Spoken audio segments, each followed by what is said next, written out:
All right. We are live here. Welcome back to another episode of Persuasion by the Pint. I'm Jonathan Taylor, along with Sean McCool and apparently somebody who is not Jeffrey Epstein. What it says on the video name tag down below. So who is this? This is David Dutton, one and only. I didn't want to get fooled. I didn't want to. I know it could be easy to mistake, so you want to be careful, I guess. Yeah, very careful. Yes. Well, today we're doing a random flight. We got one article that we're going to go in a little bit and talk about why advertising might be getting worse on purpose. So we'll be talking about that. By the way, that article, I got to say, that guy, I think he just woke up on the wrong side of the bed. Like yeah, I didn't get it. I mean, it's interesting. He was a little too upset about it, in my opinion. But really upset about the KFC thing. I mean, yeah. So we'll talk a little bit about that, and then I've got a couple other little things, and with David on the show, there's no telling where we'll go. So, right. But it's a random flight, so stay tuned. Before we jump in, though, it's beverage time. I was going to say beer time, but beverage. Again, David's on the show. Yeah, I know. Yes. Anything goes. Anything could go. So what is the concoction of the day, Mr. Dutton? All right, hold on. What's he cooking up in the lab? All right, so for the people that have never seen me on the show or whatever, obviously this is about beer usually, and I just drink Blue Moon when I do drink beer, but when I come on here, there's times where I don't have any alcohol or I'm just like, oh my God, running. So today, I drove like an hour away, see a buddy of mine, had lunch, whatever, and stopped in to a store, to a Dollar General, and I got root beer. I was getting something to drink, and I love root beer. I freaking love root beer like it was like I've never tasted before in my life. So I've never had this one. So this is just root beer, and then I threw. This is very strong. I drew this very, I don't know, it's fancy rum, which I love rum. Don't know if it's going to taste good or not. I have not drank it yet, but when I came in, I threw some rum, some 24 profile bourbon barrel finish, blah blah blah. Some rum, and I was going to say it had a bourbon look to it, so it's bourbon finished rum. Yeah, wow. It's legit. This one's legit. This is not. That might be actually pretty good to mix those together. Nobody can stay in their lane anymore, can they? No, just cross branding everywhere. Everywhere. Bourbon, dang it! Like they got to step out. I mean, they got to differentiate. Yeah. So got my solo cup. It'll get you drunk. And I told Jonathan, I said I'd be drunk, which I'm not yet. I'll be drunk and studied up, for the podcast. So yes, I'm ready. There you go. All right. What's the mix ratio there you're going? Oh man, I just threw all that root beer because it's gonna be gone in a second. There's no like sipping on my root beer. I just once that can's gone, you'll be drinking out of the bottle. So yeah, it'll be gone for sure. Before this ends, it definitely will be. What do y'all got? What do you got, Jonathan? I've got this one. I think this is going to be a good one. I've got an Imperial Stout today, guys, and let me show you. No, can't go wrong here. It is Piano Keys. You ever heard of this one? I have not. Yeah. This is interesting. Yeah, Piano Keys, and there's a few things. Packaging. Yeah, I like the packaging for sure, and there's a few things that I don't know. Vanilla and cocoa, I get it. Black and white. Yeah. Have you ever heard of Al Sharpton? I've heard of Al Sharpton, but this guy apparently he is a beer icon. And see, I would have called it Ebony and Ivory to give it a little 80s throwback. Yeah, nostalgia. I like that. Yeah. Let's see. It's using Condor chocolate, cocoa nibs, and an elite blend of hand-selected vanilla beans. I got a little wordy on that one. They're trying to sell this one, like really trying to sell it. So I was like, "Who is this Al Sharpton guy?" Because he's on the, his name is on the can. Mm-hmm. So I'm like, "Okay, who is this guy?" Is this a hometown brew from Athens? Yeah, Creature Comforts right there in Athens, Georgia. How about that? Nice. So this is Al Sharpton. Dude, he's been writing about craft beer since the 90s, and wow, never heard of it. So. Didn't know they had craft beer in the 90s. Why has he not been on the show? I know. Maybe we should reach out to him since we need we've to been tag doing this. him when we post all this stuff. Absolutely. I mean, dude, Al Chavez Brewing, you got to have him on the show. That's a perfect. And that's not his real name, of course. Oh yeah, right. He looks like he was born in the 90s. Yeah, I didn't see that coming. That beer's keeping him preserved. That's right. That's right. Good so stuff. This is 9.6%, and I got 2 of them sitting on my desk. All right. I'll have at it. Well, I've got a Dream Chaser. Nice name. I like got an Indian on here. Sean always has the best cover graphics. Well, this is Martin House Brewing again, which they always have great art on their stuff. But this is a sour with orange, vanilla, and lactose. So okay, what is what are we doing with lactose there? Like that's kind of. I don't know what the purpose of lactose is in beer, but like why'd they even throw that in there? Like, I don't know, because usually all it does is give you a little bit of a headache or a hangover. Honestly, most of the lactose beers, but I don't know what it's supposed to do for flavor. That's a good question. I'll have to look that up. But yeah, so sour with orange and vanilla. So it's maybe a creamsicle that went bad. Oh, I guess. Yeah, there you go. Okay. That would be creamsicle shouldn't be sour, but if that does taste like creamsicle, that would be dangerous right there. Oh man, yeah, I would love that. All right, well let's cheers it up and find out. All right, cheers. Cheers. I don't even know if I have root beer in here. I'm not sure if there's root beer, but the can is empty. Apparently, I overflowed. It's going about 100%, 1% root beer, if that's even a mathematical thing. I'm curious to hear about this because this sounds like a good concoction. So I think this rum is good. It is very, very strong. I should put more root beer in it because it's definitely like, I don't even know there's root beer in it right now. Legit. Which is shocking right now. I'm like, I don't. You're at 60% liquor and 40% root beer. It could be good. It's not great right now, but it could be. It will be. Yeah, it will be in a few minutes for sure. Like, that's the best thing I've ever had. Man. It will be. All right, let's get to this next one. We'll give it a score. Well, you got to give it a score. Yeah, 1 to 5 pints. What do you give it? Okay, 5 being the best. I'm going to give it 5 because I do think it's going to be a good concoction. That root beer is pretty good. I mean, it's Dollar General brand. It's pretty good, and that rum is good. I'm gonna go and give it a 5 for the future, like because he's gonna try this one several times. Yeah. I'm gonna do it again.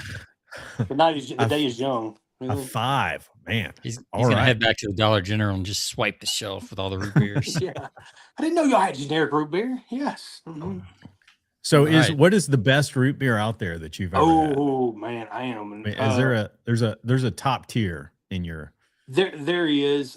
There's one. Oh man, I wish I could tell you what they are. Like one is blue and white. Mug is Mug is good. Mug is good. A&W is good. Barks is kind of up there. Barks, man, it's so old. Like I almost don't get it because I'm worn out because it's a Coke product, right? And so every restaurant when they have Coke products, they have the same thing, and so I get like bored of it. But like, there's this one you can get at Kroger's. It's a blue and white label. I think it starts with a C. It's really good. And there's like this kind of German one. I go to Ace Hardware right up the street, and they have 5 different brands. And I go there. Jones Soda is very good. It's It's not a top 5, but it's almost there. It might be 6 maybe or something. But like, you should do one. Have you seen those tests on Instagram where they put the bottles up, and then people suck through a straw and they can't see what they're doing and they have to say which it is? Oh. You got to do that with root beer. I would take that challenge. I mean, you asked Sherry. Like, I spent $35 on root beer the other day at my buddy's liquor store. He gets it like just for me. And there's Freddie's root beer. Freddie is one of this famous bourbon whiskey tour guide. He had his own root beer. It's just root beer. It's not alcohol. There's Freddie's, and then he gets this other one for me that's like that C word. And I spent $35 and it was gone in like a weekend. I mean, it was like 4 6-packs straight up. And I don't even drink Coke really. I don't really care about anything else and all that stuff. But I would take that test because I know now. I know I could pick brands out. like when I taste it, I can I know exactly what it is. Oh, yeah. Parts and all that stuff. So, all right, what do y'all got? I want to know if this is a creamsicle or not, and I want to know what lactose. Yeah, Sean. What's the how's the sour creamsicle? So they are installing fiber in our apartment complex today. Oh, because it's 2026. Yeah. And they're just dragging the cables through the roof, and the dog's going crazy. So if you hear that in the background, we don't. No, I can't hear it. What? Cool. I hear a dog, but it's pretty. It doesn't bother me. Yeah. So this is actually very good. It's not as sour as the can suggested, since they led with sour, but no, it actually does. It tastes almost like a little bit flat Fanta orange soda. So it's pretty good. That could be good. Yeah, I know. Yeah, it's not as carbonated, but it's. So what do you? I'm gonna give this a 4.5. It's nice. Solid. Like this would be great by the pool. I might have to look that. I might have to look that up in my buddy's store, like, because that is interesting. That does. And where did you find that one? HEB. ATB. Okay. It does catch my attention. It's probably at Total Wine too. Yeah. Martin House should be in the area. So yeah. How about you, JT? I'm going to tell you, this Piano Keys, it's good. Imperial Stout, it's a little heavy. I'm going to give it a 4. I'll give it a 4.2. It's good. I couldn't drink more than 2 of these though, because I'll be feeling it. You don't have to. They didn't oversell it, because that description was pretty like hardcore. Like they didn't oversell it or anything. I feel like they may have oversold it. Okay. They slapped this guy. What is this? L. Sharpton. His name on it. So we'll reach out to him. Maybe I'll. After we talk to him, we'll give it a better rating. But right now, it's just you got to, because that'd be super awkward. But have me on, because I want to sit and watch that facial expression when you say, "Bro, I got 4.2 on this." Bro, it's face to face, like No, he would be a great guest. That would be very cool. Anybody that's gonna call himself Al Sharp or L Sharpton and all that. Al Sharpton. I was like, is this Al Sharpton or L Sharpton? Yeah, I've heard of Al Sharpton. He kind of looks like. Who does he remind you of? I was looking at that picture. He looks young, like Sean said. Yeah, he kind of looks like. What's the guy? What's the film director? Spike Lee. Spike Lee. Yeah. Does he kind of look like Spike Lee? Somebody's going to comment on the streams that I think all. Oh yeah, boy, go man. Yeah. So I better shut up. Yeah. That's funny. All right. That would be fun. It's good though. It's good. Piano Keys. All right. Let's jump in. We do have one viewer hanging in with us, so appreciate you. Yeah, we kill our viewers after during the rating, and like, damn it, get all the weak ones out. How long is this going to take for them to go through some drinks? That's a lot of 30-second skips on the old podcast. It's like. So, well. All right. So, you sent an article, Jonathan, and the title of it was, "It's Not Your Imagination. Advertising is Getting Worse, and It Might Be Deliberate." Deliberate. That's what this, who is this? Ralph Jones. Is that even a real name? I mean, he's probably some lamey from overseas, from UK or something. This was in the Independent, which I don't know. It must be in Denver, because all the banner ads are for Denver. So, right. So I'll let you lead. You pick the article, so you get to drive, Jonathan. Yeah, I'll pull it up here. So this caught my eye. I was like, I get some alerts every now and then, and this was like, I don't know if this guy's just like, trying to get some clicks here, but or if he's just angry. But he did complain about clicks, so that would be funny. That's kind of a meta thing. If he's complaining about clicks and he's getting this for clicks, like that's pretty like. Well, I guess he he pulled us in, so maybe he's this came out about a year ago, so it's your algorithm's a little slow. Well, tell them what it's about. Tell them what the article's about. So it's So I thought when I first read it, I thought it was going to be about AI trash, like people using AI to create ads or create, copy and stuff like that. But I started digging into it, and it's like it's really nothing about AI. It's just like the No. fact that I think that advertising has gotten lame because everything's segmented. Like we're so segmented in today in the US or abroad, like everybody's like micro segmented, so you can't like, There's just no do it. there's no overarching narrative anymore. Like there used Absolutely. to be. Right. So, I mean, he spends an incredible amount of time on a KFC ad, which, He really they did. use succumb to the breadcrumb instead of succumb to the crumb. Yeah, which I mean, I didn't I mean, feel come that. on. I didn't feel that way about the difference. I just thought it was bad both ways. Either way, yeah.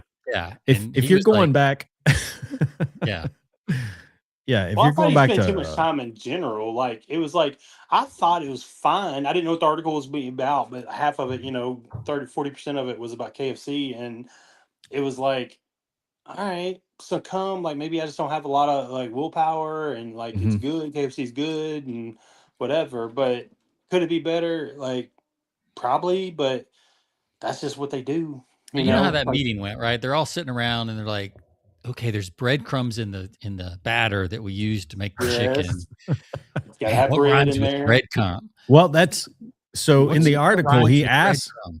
he asked the advertisers for KFC is like, why didn't you use succumb to the crumb? And they said, well, because we didn't want it to get mixed up with Cookie other crumbs. cookie crumbs or Yeah. anything like that. It was just like, okay, Which it's I agree that, like, even as I was reading it before he said that, I had kind of the same thought. It's like, succumb to the crumb. Well, that could be like that's better for like a cookie, Mhm. Oh like a yeah. Yeah. Tiff's treats or something like that. Mhm. Oh, I could I see mean, that with personally, I it. don't even like the word succumb. Like that's Yeah. just nobody in real life says that. No. Yeah. And that was always one of the things I was taught in copy I is could like, see that with a crumble, the cookie. What is that? That Yeah. crumble Cookie crumble, cookie? crumble cookie. mhm, Yeah. Those are actually pretty good, by the way. Yeah. We mhm, got one of those. Yeah.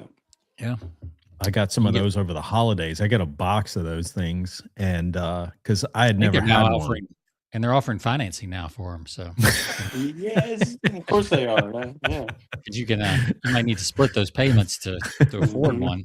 Mhm. Wow. There, love Um, put it but on Klarna. the gist of this article I think is interesting is that we're so micro segmented in society today that what used to work years ago, like you think about Nike, that Just Do It, and some of the old Mhm. popular ads of the day. Would they work if you are relaunching a brand today in Mm. 2026? Could you take that same approach, and would it work the same with, you know, with such a segmented society where everybody's like, not everybody is kind of on the same page. People are kind of in their little on in their own lanes doing different Mhm. Yeah, things and algorithms. having different interests, and the algorithms are so uh segmented. So Yeah, you don't. I uh mean, yeah, if you had Nike's budget, you could do anything you want, well, and yeah, make but anything. they didn't have that budget back in Yeah, Mm. 1980. yeah. So they had, but what they and this I think is what I guess it was Roy Sutherland that he interviewed, who's with Ogilvy and Mhm. Mather, who said something about like that cultural that narrative is not there. It used to be we all watched the same three channels. I was going to say We're gonna that. Yeah. show our age here in a sec, but Yeah. hang in there, younger viewers. Mhm. Let I'm the still boomers young. talk. Y'all are older than me, just so y'all know. I'm the youngin' here. So. Yeah, but I mean, You are. You're the kid. Mhm. you had three stations, and then Fox came around. That was a big deal. Like now you had four channels to choose from. Man, I remember that. Yeah. Yeah, And then when you Fox saw came out. Spike Lee. You saw like Yeah. all the different stuff. You saw the Spike Lee with you got Jordan, and I mean, Yeah, yeah, and and just but that So singular there was a message. narrative. Yeah, and if you look at viewership back then compared to now, like the top TV show now is probably got a tenth the views that Mhm. yeah. MASH had, or Oh yeah. Cosby Show, or any of the the Right. big must see TV kind of things had. And you just even Friends going in the 90s, like you just don't have that kind of saturation. No. Every once in a while you'll get it with, well, I mean, I don't think even like Breaking Bad and some of these hit Game of Thrones, Yeah. they get talked about a lot, but they're still not getting the viewership of those, pre-2000s, pre-internet days. Yeah. Yeah. So you can't have most of their success is after the fact, because I mean it becomes like an icon. I mean it becomes a cult following after the fact, and that's where they use social media to do their own building, and a lot of people don't start until season 2 or 3. Yeah, and then they binge it, catch up, and they're waiting. That's when I got into Breaking Bad after the series had pretty much wrapped up. Oh wow. When Andy Stanley did a sermon series with a knockoff of it. That's when you found out about it.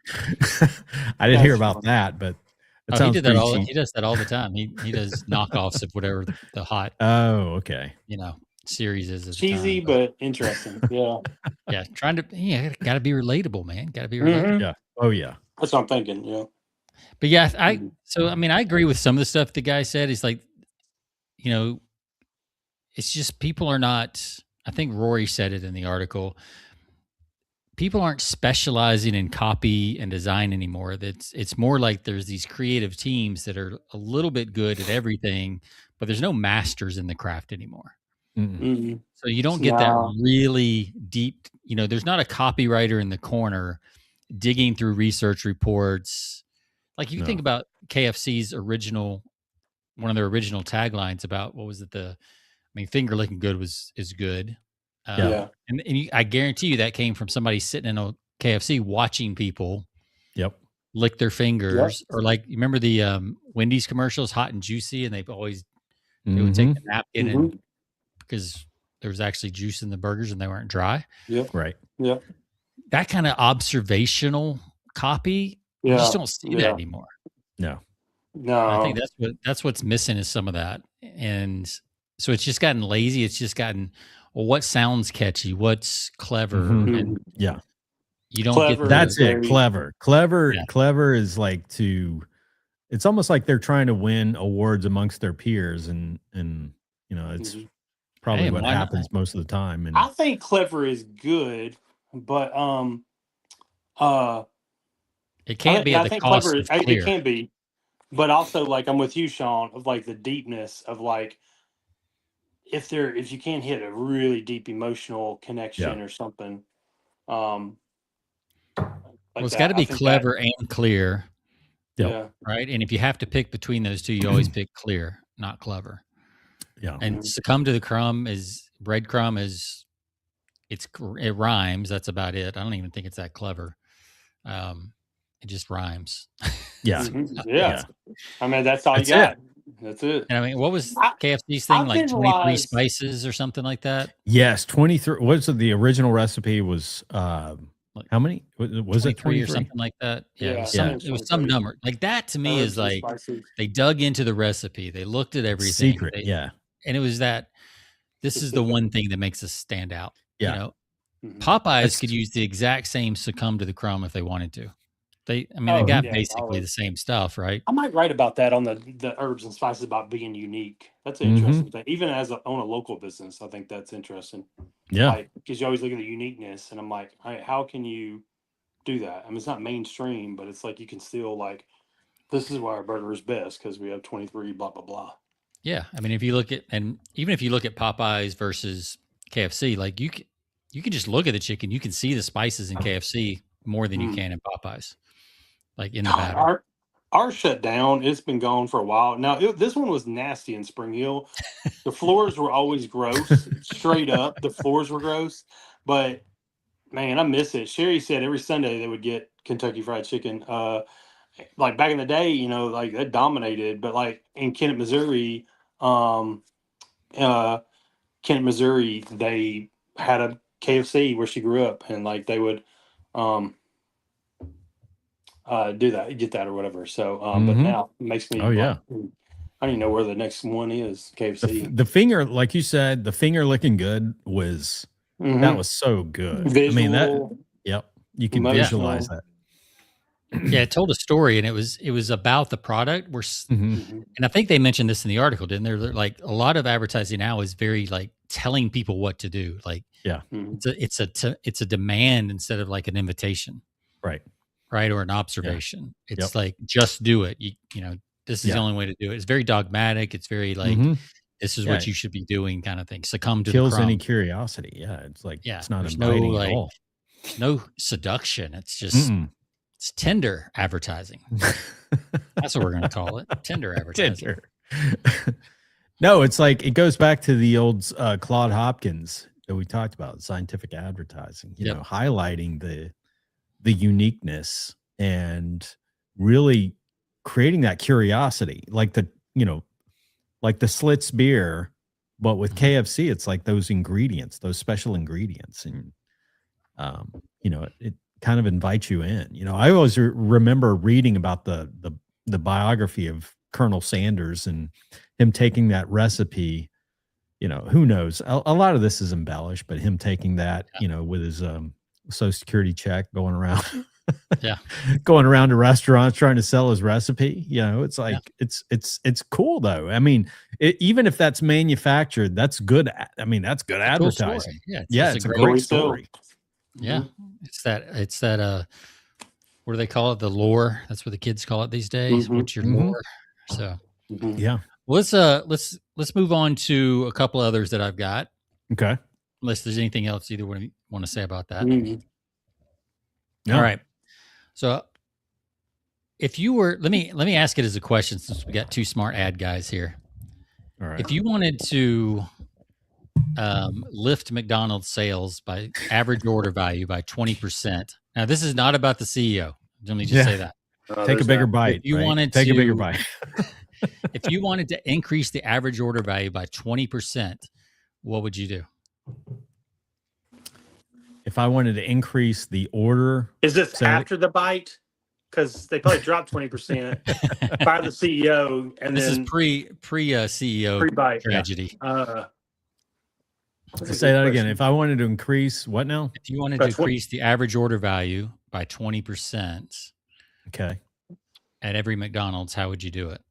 You know what? Speaking of nostalgia, I might try to bring back nostalgia because, like, there's 80s nostalgia pages, so every now and then you're going to bring back Grimace and Hamburglar, like just for maybe a time, like, hey, we're throwing it back, and you sell nostalgia. Like today, I went to Shoney's in Fayetteville, Tennessee, and ate for nostalgia, and the food was good. It's fine. It's a breakfast bar, but I did Shoney's for nostalgia. Buffet. Yeah, you got to. I mean, what else would you do at Shoney's? Like, Shoney's big boy. Menu. Like, what do you do with? I didn't know they were still around either. They're hanging on. But it's nostalgia, and so I think probably bringing back that for a limited time of nostalgia from toys in a box, the Happy Meals and all that, and the 80s kids would bring their kids. It gives them a reason why, because they get a little taste of nostalgia. I'll tell you what, we used to have the full set of dinner plates from McDonald's. Oh yeah, with all the characters on it, and we had like 8 of them. Yes, and you had to go earn them, because they released them certain times. So that's a good idea. I like that. Yep. You got any ideas, Jonathan? I would increase the price by 50 to 75%, or not 75%, 75 cents. There you go. Okay. And then offer a payment plan. Yeah. Pay now, buy now, pay later. You're going to get beat up just like their CEO did once everybody finds out you just raised prices for the heck of it. Well, let me tell you what they actually you come out with a new product, which they did, and then you raise the price, which everything, all the feedback is that it's a lousy burger compared to the Big Mac, but they basically just found a way to raise the price. And so, well, let me tell you what they actually did that worked to raise the average order value by 20%. Okay. Didn't have anything to do with the food itself. All they did was they put in self-order kiosk. Have you seen those, especially at like the airport? Oh, yeah, I use those. Well, you haven't seen them at the airport, David, but they're good. No, I ordered when I was in France last week. I ordered off a kiosk at the train station in Paris, and everything was in French. Yeah. Well, people spend 20% more on the self-serve kiosk than they do at the cashier. That's right. Mm. And the They took reason our is, jobs. well, yeah, but the reason they do that psychologically, they said, is when people are in front of another person and they have to look them in the eye and ask for the upsize or the extra ice cream cone or something else, there's guilt there. There's there's they shame. feel ashamed. There's Yeah. that little bit so if they're on the self-order kiosk and you make them an offer for the ice cream or the shake or the extra size, right, they take it. When they don't take it with the cashier. That's interesting.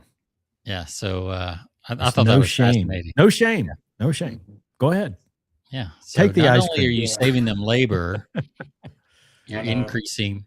Ironically, though, the average order time is longer with the kiosk than it is with the cashier. Oh, wow.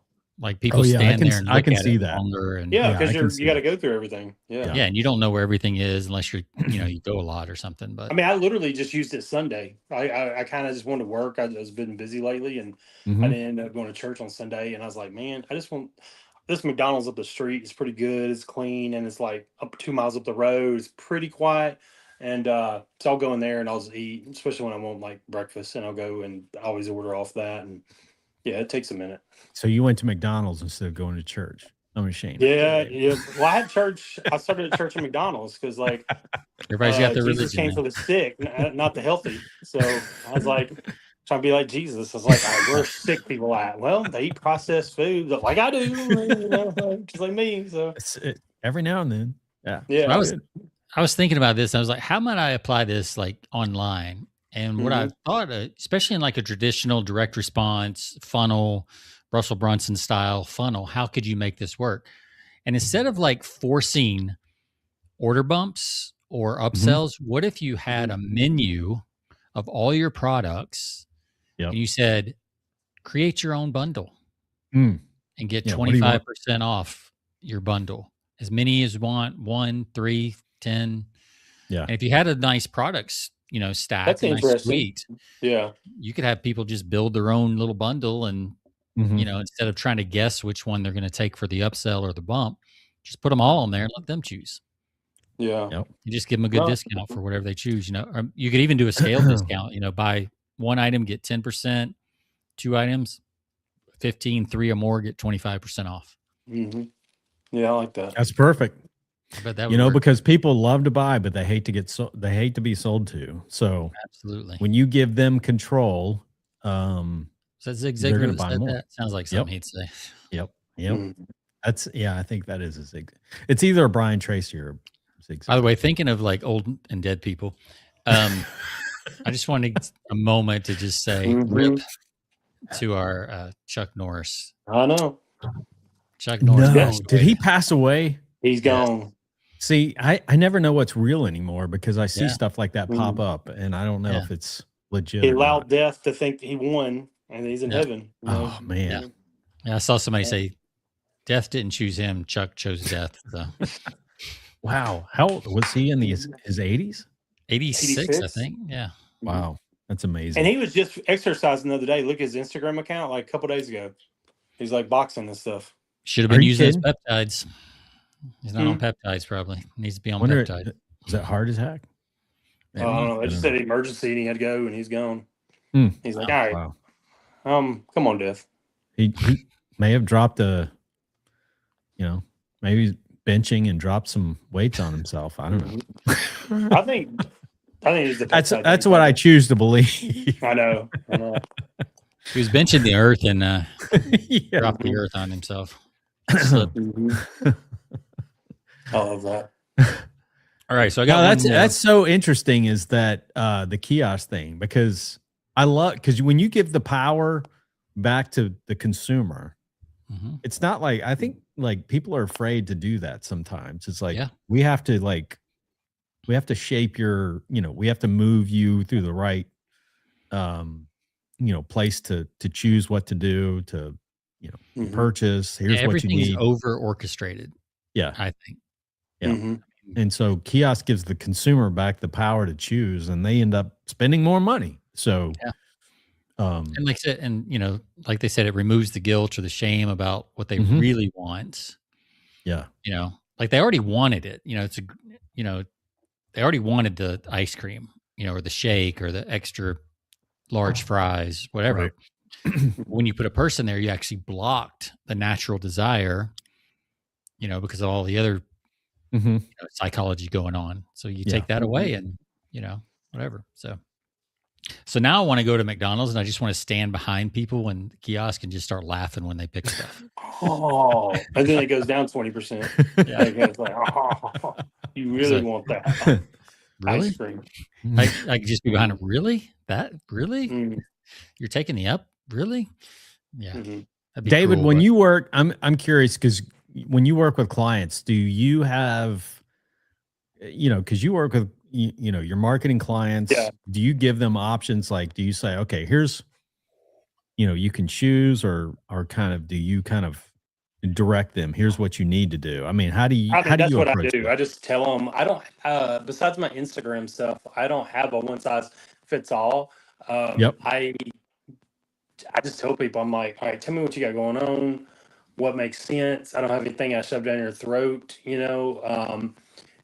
should you be on TikTok? Should you not? I don't know. Like, let me see, whatever. And like the other day, there's a guy that a company that should not have a sales guy. It's a brother, so it's family, so it's all tricky. That should not be there in sales, and they already know they should fire him, but they have a hard time because the dad owns it and one son owns it, and they employ the guy. And I said, look, for like 900, for $800, I will go on 4 appointments and shadow him, and I will record the conversation, transcribe it, and do an analysis of that, but already know what the answer is going to be. But I'm gonna sit and just shadow and listen to him sell. And so I said, look, I'll do it for $800. So I just kind of it's just what do they need? And so this thing was obvious. I'm like, look, you can hire me for marketing, and hopefully you do, but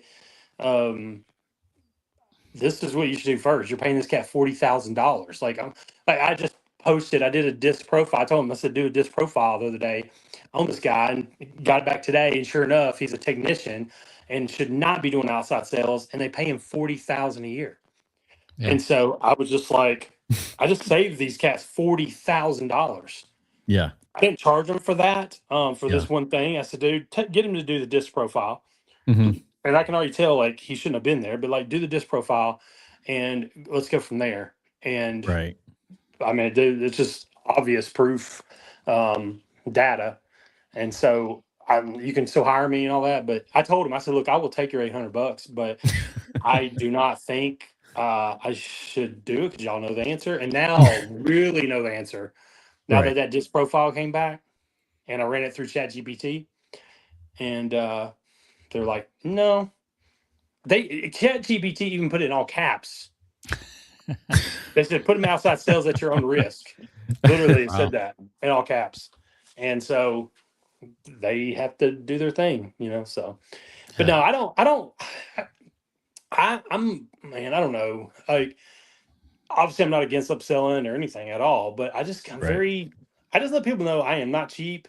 I'm not a nonprofit. Here's my background. I don't know everything. I will tell you if I don't know, but the things I do know, you're going to pay, but here's why you're going to pay, you know? And this is my resume. This is my resume. So like, I'm not taking you if I can't win.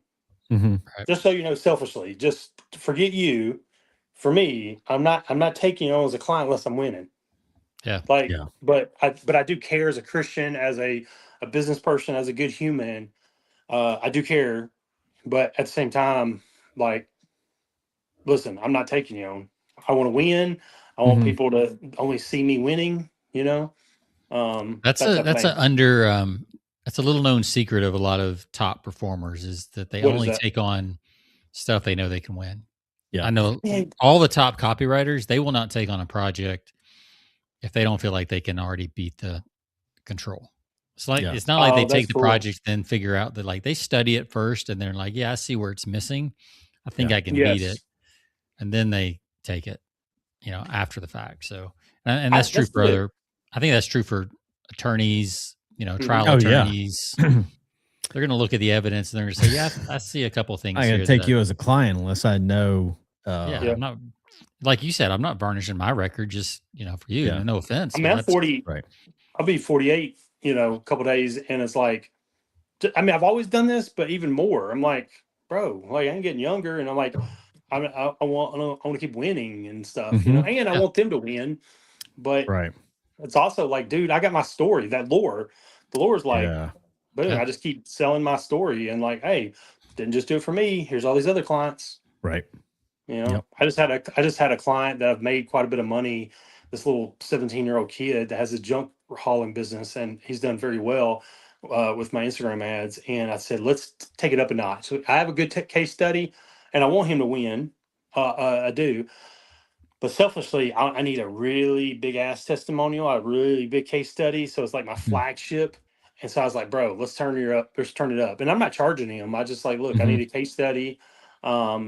And he's cut from a different cloth. He's kind of like Sherry always says, he's kind of like my son a little bit of like, cause I'm like, holy cow, I can like, he does whatever I say and he's winning and stuff that all three of us didn't know in school. And he's already, and so I was just like, hey, I need a big case study. So like, let's turn your business up. Let me, let's up your budget. Let's do all these things.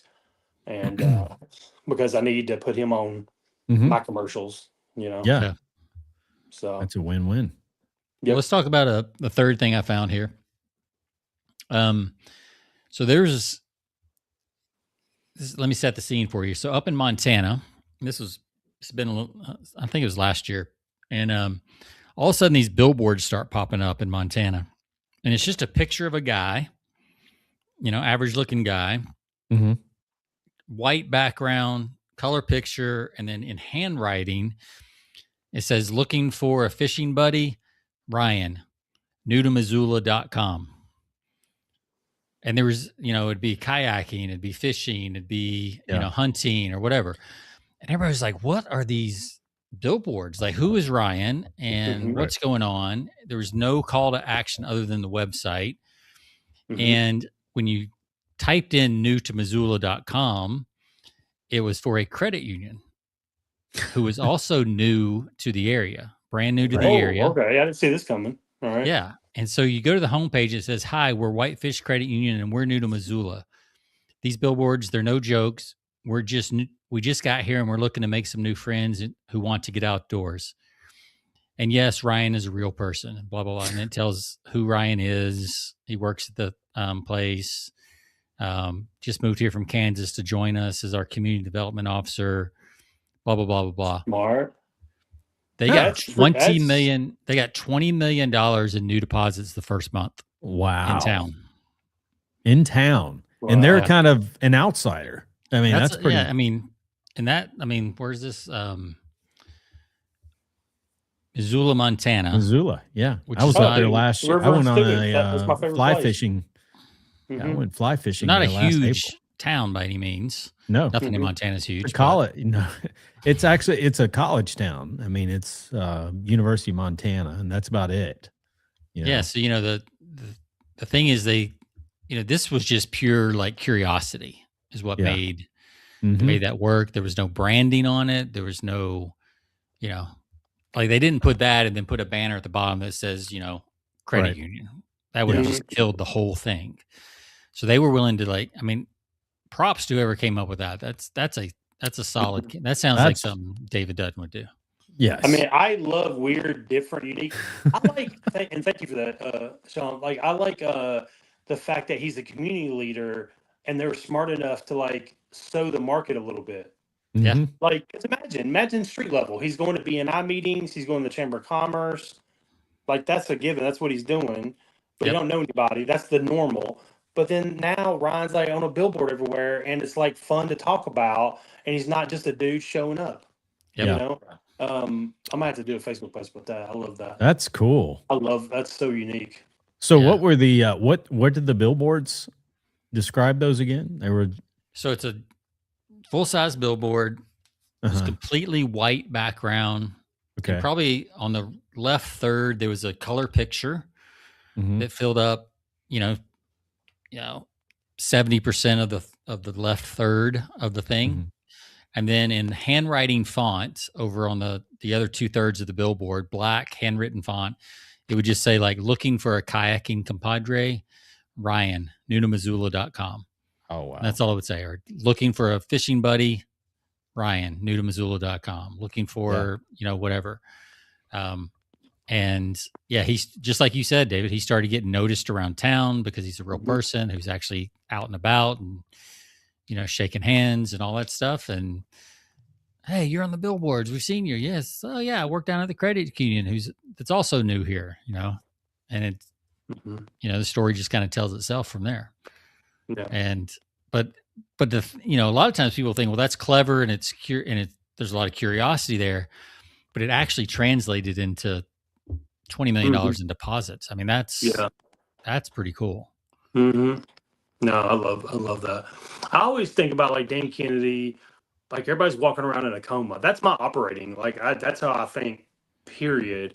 Is everybody's walking around in a coma, and you just got to snap them out of that reality, or snap them back into reality, and just do just however you do it. There's a million different ways. Yep. There you go. That is cool. Man. Look at Jonathan that. Found it. Very new iPhone picture looking. And I love just the written font. Like it's like scribbled. Yeah. New to Missoula. Oh man, that's so good. Look at this. I mean, they could have gone with Comic Sans, but they. Yeah, right. Handwriting. Let's be biking buddies, Ryan. Who wants to be fishing friends, Ryan? Man, that is cool. Where are my fellow trail trackers? Look at that. That's pretty brilliant. I like that. Man, yeah. Dude, yeah, thank you for sending that. That's cool. Yeah, I might have to do something like that here. I don't know what. What's it going right for a billboard these days? Oh, it just depends. It could be $500 a month, but I mean, it could be cheaper than that, like with the digital. $500 a month. Is there it just depends, like where you're at. Yeah, where the billboard's at. Montana. Yeah. I doubt they're that expensive there, honestly. I doubt it. Yeah. Yeah. They're probably not much going on there in Missoula. Except, I mean, you think about it. If they, let's say they had 10 of them up around town, which first of all, just the saturation play, like totally. all these billboards around town, let's say there's 10 of them. Mm-hmm. There's at least, I mean, you showed, 5 or 6 right there, Ryan. I mean, I said Ryan, Jonathan. Ryan's already in my brain now. So you get the saturation effect. Yep. So let's say they were, $1,000 each for 5 of them. That's $5,000, but they got $20 million in deposits. Like that's a pretty good return on investment. I mean, if you did that for like 3 to 6 months, and then you got like boots on the ground. Yeah, I didn't say how long they did it, but But I'm just saying, like it takes a time. Like it probably, like I mean, they did it in a month, but how long they have it. But I think just seeding it, giving people enough time to comment, like what is this? Like, they see it everywhere. And I think people ask me sometimes about billboards, and I'm not an expert or any stretch, but my thoughts on experts, what you just on billboards is what you just said, Sean, about being omnipresent. Like if I was going to do a billboard, it would be like I'd want to be a very specific location, probably depending on what I'm doing. Right. But I would be and saturate that area. Yeah, I'd be on Instagram. Yeah. You'd want to saturate an area. You'd want to saturate either an area or a route. Like if there's a route that Buc-ee's does that with their billboards. Rock City, they took the Rock City approach, right? Mm-hmm. And you just stack them up along the destination.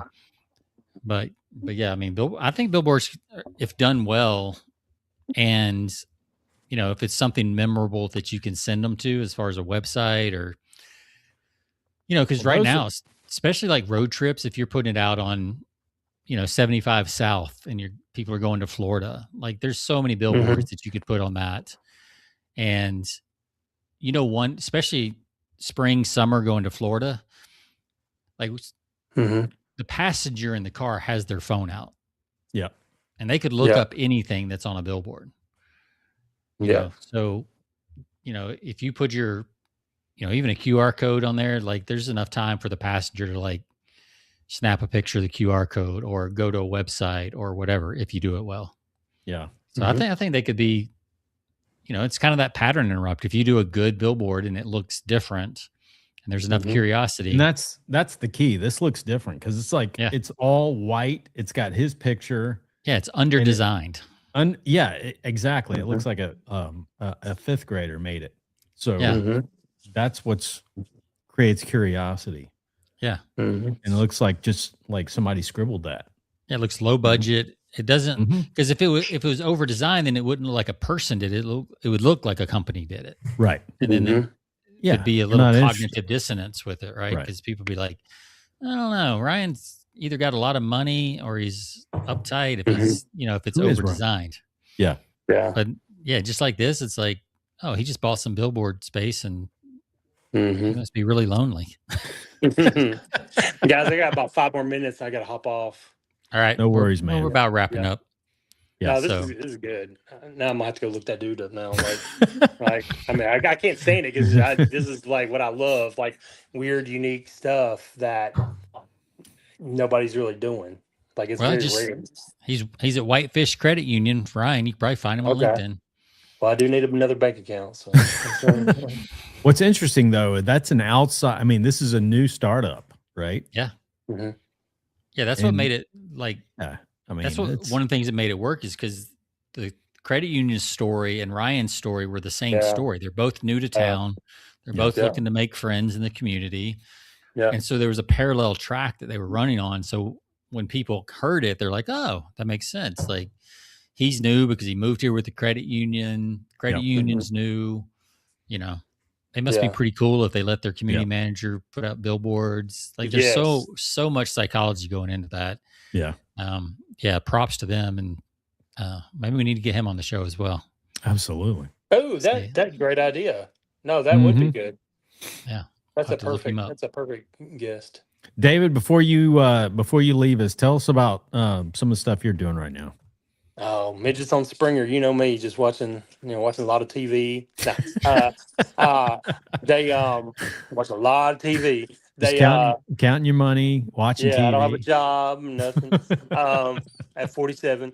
But no, I've been doing Instagram ads, doing local Instagram ads lately. Done very well with that. And generate leads for some clients. We just do a 15-mile radius around their town, wherever they want to be the best known. There's a great phrase we use: the best beats the best, or I'm sorry, the best known beats the best when the best is not known. It's so good. Yeah, because writer down right there. Yep. Yeah, it is. Like when, like you think about like somebody, we've been in business for a long time. And when somebody does business with somebody else, you're like, bro, I know that dude is not as good as I am, but like they got that client. And it's like they were better known at the time, Right. So like we're running Instagram ads. So anytime, like whatever age demographic we're going after, we're running Instagram ads. So anytime they see the video or they open Instagram, they see, say, one of my clients, and it's just a follow ad. We get them to follow. So you don't got to do anything, sell us your kidney, nothing like that. You just follow us. And then you target them in the DMs and just start talking to them, have a normal, real conversation and stuff like that or whatever. And then, try to get them to get off the phone if they're ready to, have a consultation or come to the store or whatever it is they're trying to do. And so, doing that, working with y'all, I did the HELOC stuff and did well with that. Our boy, Tim Davis, is working at Canopy Mortgage. And they opened a HELOC and they hired me to come on and do marketing. And so I think it's payoffmyhome.com, Pay Off My Home on Instagram, I believe, is I'm doing marketing for Tim and doing that Instagram account. And that's been very exciting because we obviously did a lot of things right at Replace Your Mortgage, but then, you just learn stuff. You get older and you learn more stuff and everything. Yeah. And so and then Instagram was big, but it was mostly like a woman thing. It seemed like back in the day, but now Instagram has kind of changed a little bit. Every demographic's on there now, and we can do a lot more stuff. So we're trying, instead of nationwide, we're just doing like Mount Juliet, and we're building Tim's brand in Mount Juliet, and we're doing some cool stuff. We're giving away $1,000 if people prove us wrong. I flew that PhD and professor in I remember mathematics. that. Yeah, I put him had a on mathematics guy come in. Like I flew him for $2,000, got him off Upwork, flew him to Nashville, picked him up at the airport, walked into Channel 5. I wrote the script for him. He memorized the script that you see on TV. Walked in Channel 5, did it in a few minutes, and then we ate lunch, and then he took him back to the airport. Took him back. See ya. And yeah, that was it. It was $2,000, and we're using that money well footage, spent, though. I mean, 100%, because social proof. The average person's got a bachelor's in left-handed women that like to knit degrees, and it's like, oh, this is a scam. It's like, all right, bro, come on. No, there's a professor of mathematics on TV. You think you're gonna allow a scam? That's right. 100%. And then we're giving away $1,000. We had our first guy. Funny story. A guy in Mont Eagle, I know. He messaged me. No, this can't work. He's a mortgage guy, of course. Imagine that. And I was like, hey, man, I'm happy to explain when we get on a call. No, I don't I don't have the time. I was like, well, when you're ready, we got $1,000 challenge. So if you prove me wrong, $1,000, but I just want to warn you. And I dropped the video, the 2-minute video of my PhD being on the news. And I was like, I'm just going to warn you. We had a PhD in mathematics on the news. So I'm pretty confident we're going to win, but I'm open to pay you $1,000. So yeah. Anyway, but yeah, I'm just doing that, having fun. And then of course got the real estate thing, got a lot of drama with that, but I still buy a bunch of houses. That's such a great authority strategy, is to invite somebody on, pay their, if you can pay their expenses like you did, you bring them on, you flew him into Nashville, but in some cases you can fly somebody locally who's an expert, a PhD or something like that to back up, whatever your claims are. Yeah, just find do that in every industry. Yeah. Every industry, what you're trying to do, just make it stack as, as Dan Kenny talked about, that preponderance of proof. Just stack it.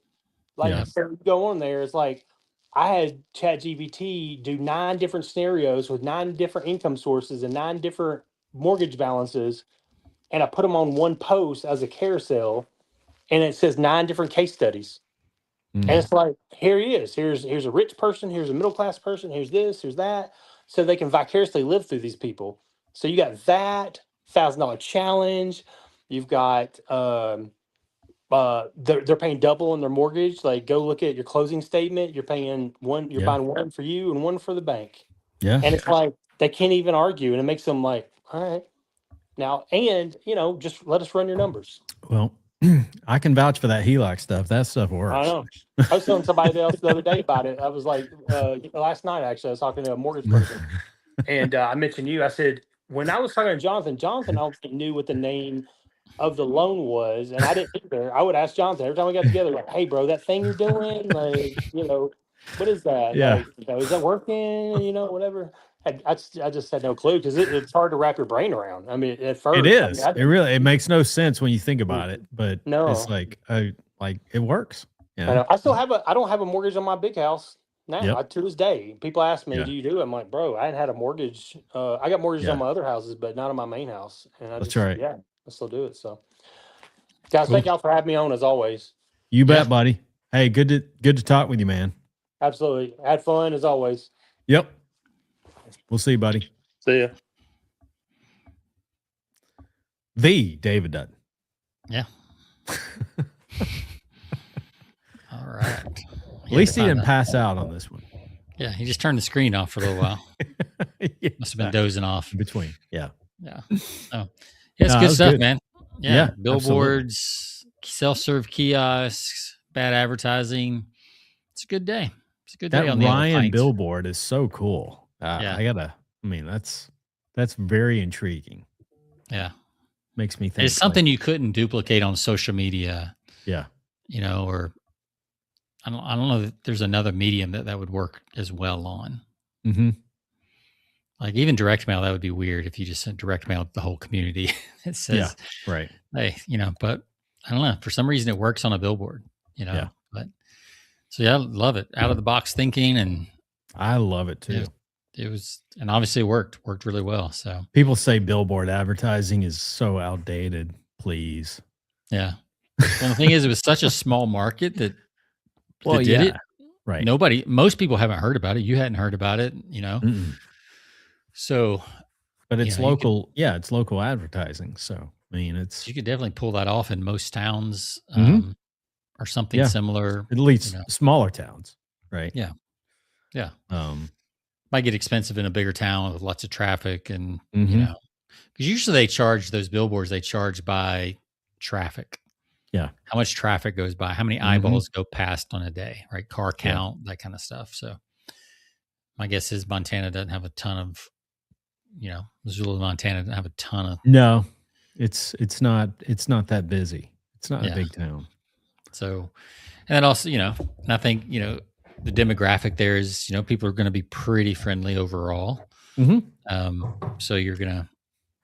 Interesting. There's a lot of outsiders that are in Missoula, people that are from other places. And I don't know if that maybe why that works, because people resonate with it.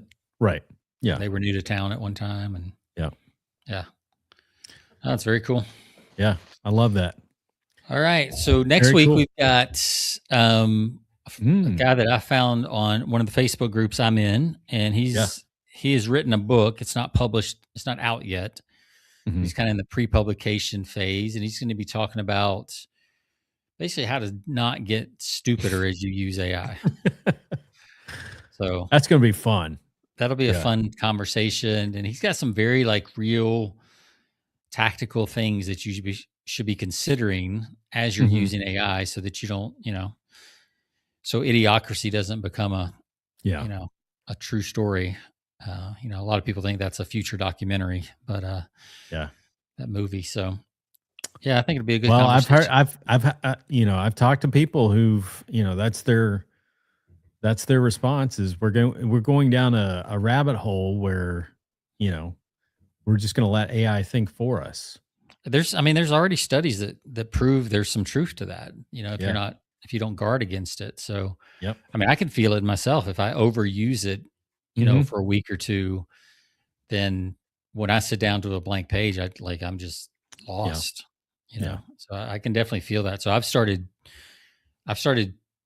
doing more and more stuff on paper and then transferring it to AI, but I start on paper, and then I'll use AI as a brainstorming partner or editor or things like that, to get it. But the core idea, I have to spend at least some time on my notepad or my journal, index cards or whatever, handwriting, kind of fleshing out the idea. And that's just been a practice for me recently. So it'll be a good conversation next week. That is good. I found myself writing things down from a tactile standpoint, just, getting away from just typing and just writing things down on a legal pad or in my journal. There's something, to that, getting back to just the feel of just writing things down, doing the work yourself. There's a director that lives here in Hollywood. I think Robert, is it Rodriguez? I think he did Spy Kids, and he did a couple other things. He uses a stack of 3x5 note cards with a rubber band around it with a pen in it. That's all he uses to capture. And he'll be he was on Joe Rogan because they both live in the same town. Yeah. And he would have an idea, right in the middle of the conversation. He'd stop. He'd write it down on his note cards. On his note cards and capture everything. Yeah. Yep. So wherever he is, he's always got a stack of note cards, rubber band, pen, and he can capture that idea. And he just keeps it in his jacket or his back pocket, and and you can do that with your notes tab on your iPhone. But sometimes it's actually quicker. Because I can tell you, there's times where I went to put a note in my iPhone, and just because of the programming that is in that thing, you end up on Instagram instead of the notes tab. It's like because your finger just goes to it. And it's so I've missed some ideas, lack of focus. But when you're going from thought to handwriting, it also sticks better than typing does. So I love the analog idea of note cards. Yeah, that's good. Yeah. You know, you can go, I don't know if they still sell them, but at Office Depot, I used to be able to buy these, they were like 3x5 note cards, but they were connected with like it was like a ring, like a metal ring, almost like a sell keychain. those on Amazon. Yeah. Yeah. Those are great because they, Pre-punched. Yep. It's already got the pre-punched in the corner, and it holds them all together. Yeah, if you can't get them at Office Depot, then Amazon. That's a great place. Yeah, I mean, I just use a rubber band because I started doing that as well. So, That's good. All right. All right. Well, this is episode 425. You check us out at persuasionbythepint.com. Find us on all of your favorite platforms. If it's Spotify, iTunes, you name it. Check us out. Leave us 5 stars. We appreciate it. And we'll see you all next week. See ya.